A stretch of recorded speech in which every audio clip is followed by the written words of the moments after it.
and registration in the Nigerian capital markets. The SEC in June 2017 extended the underwriting cost of investors' electronic dividend registration to December the 31st of last year. We had the adverts, we had the information put out regularly on the program here. And in June the 2nd, there was another pronouncement, June 18, and extended the deadline again to February 2018.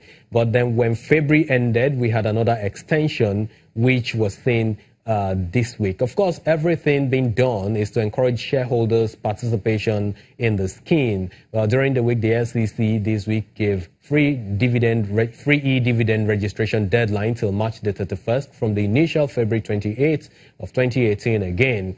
And joining us now is the Chief Executive of Africa Prudential Registrar, Mr. Peter Ashade, to help us understand what is going on with all of this extension. Thank you very much for joining us on the program. It's a pleasure coming out. Great. First, let us understand what is going on. Is there really an extension? Because what we've had in the media lately is that sources. But if you go to the website of the SEC, what you have says February 28th of 2018. You are an operator in the market. We want to believe that you have access to circulars, you have access, even though we, the media, have access to press statements. What have you learned so far? Yeah, well, thank you very much, Temple. First, our name is, my company name is Africa Prudential PLC. Okay. You know, so last year, yes, we quoted. Last year, we got the approval of the shareholders to take off the registrar part of our name. Okay. Now back to the question. Really, we as the player in the market, we've been duly briefed and we've been carried along. Earlier, it was to close on the 28th of February. But because SEC is quite sensitive, and they really want to carry the market along and all the players along, especially the investors, I think it's expedient, and they have taken the step in the right direction to ensure that all that, we have early adopters and we have late adopters. So that the late adopters too have been taken into consideration in that line. Mind you, the objective was very clear at the beginning. The objective was to deepen the market and create and improve investors' confidence. And for them to really achieve that, the need for SEC to carry everyone along as far as the market is concerned is very key. So what is being done now is to shift it from 28th of February, which was the earlier announced date, to 31st of March. What is the main reason?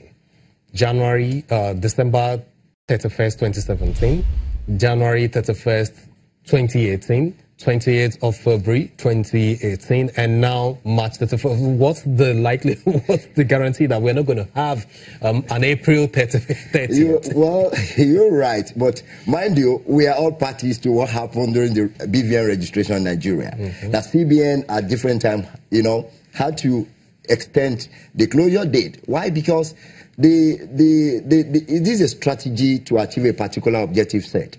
So in putting an end to it, there will be a process review to know whether have we really achieved the objective that has been set.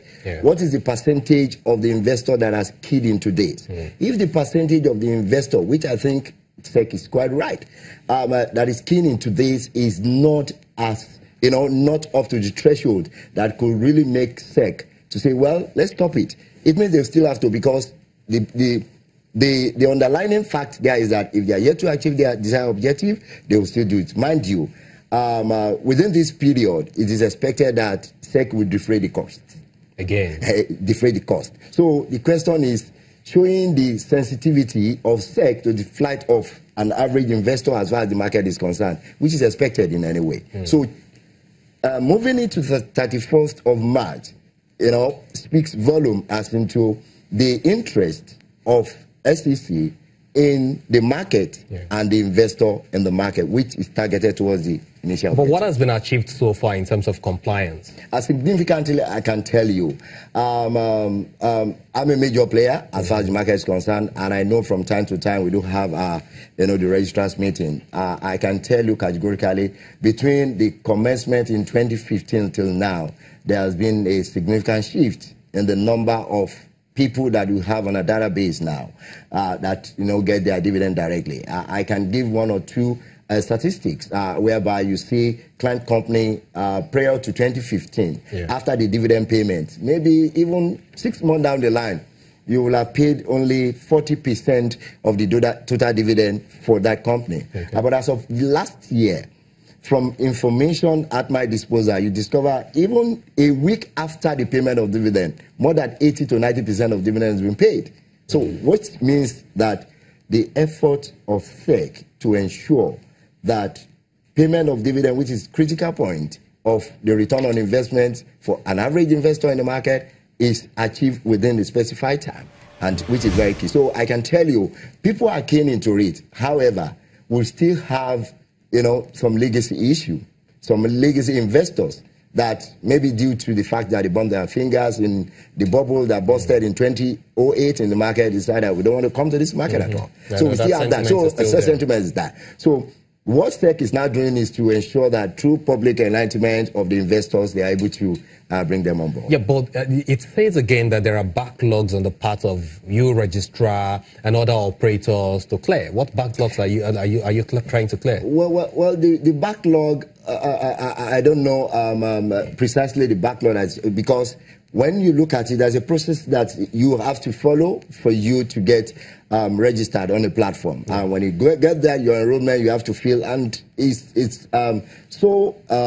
be decentralized. Before now, for you to do that, you have to go to registrar's office. But now you can approach any of your bank. You can just go into any branch of your bank. You can enroll there, and that has been simplified. But the bottom line is that, as far as we're concerned, we are putting structure in place, working with SEC to ensure as you enroll, you are being, your name is being I know NIBS is also being carried along on very well. On this. But after this short break, we'll come back with more discussion on these E-Dividend free registration with Mr. Peter Ashade, the CEO of Africa Prudential PLC. Don't go away. We'll be right back shortly.